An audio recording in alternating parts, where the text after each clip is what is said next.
ఆజయ్య ఏసుమణి. వీరు మండలమూరు మండలం నాయుడుపాలెం అనే గ్రామం, ప్రకాశం జిల్లా నుంచి ఇక్కడ ఒంగోలు తైలాభిషేకానికి వచ్చారండి. మొదటగా వీరు 15 ఫిబ్రవరి 2022వ తేదీన టీవీలో ఇసాక్ అయ్య గారి వాక్యం చూసి ఇక్కడ తైలాభిషేకానికి రావడం జరిగింది. వారు ఇక్కడికి వచ్చిన తర్వాత నూతన గృహం నిర్మించుకోవాలని దేవుడు సహాయం చేయలాగిన అయ్యగారిని అడిగి వారు ప్రార్థన చేయించుకున్నారు. అలానే దైవజనులు ప్రార్థన చేసిన విధంగా ఆ సంవత్సరంలోనే 2 కుమారులు గృహం నిర్మించడానికి దేవుడు సహాయం చేశాడు. అలానే పెద్ద కుమారుడికి వివాహం కూడా జరిగింది.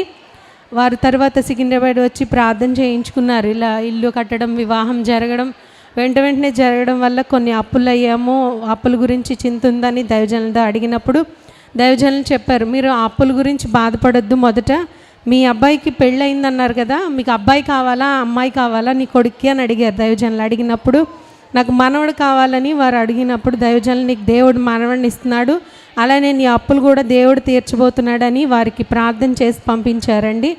మళ్ళీ అలానే నువ్వు దేవుడు ఈ కార్యం చేశాడని నువ్వు నీ కుటుంబంతో వచ్చి సాక్ష్యం చెప్పాలి, దేవుని కొరకు సాక్షిగా బ్రతకాలని దైవజనులు చెప్పినప్పుడు అలాగే వచ్చి చెప్తామయ్యా అని వారు ఒప్పుకున్నారు.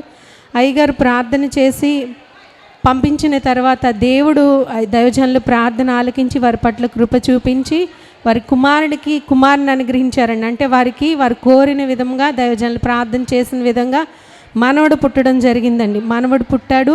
అదేవిధంగా దైవజనులు ఏదైతే అప్పుల విషయంలో మీకు చింతొద్దు అని చెప్పారో ఆ విధంగానే వాళ్ళ అప్పులు కూడా తీరడానికి దేవుడు సహాయం చేశాడని వారు సాక్ష్యం చెప్తున్నారు. దేవుడు ఈ కుటుంబం పట్ల చేసిన ఈ గొప్ప కార్యములను బట్టి దేవునికి మహిమ కలుగునుగాక. ఈ సాక్ష్యం దేవుడు దీవించునుగాక.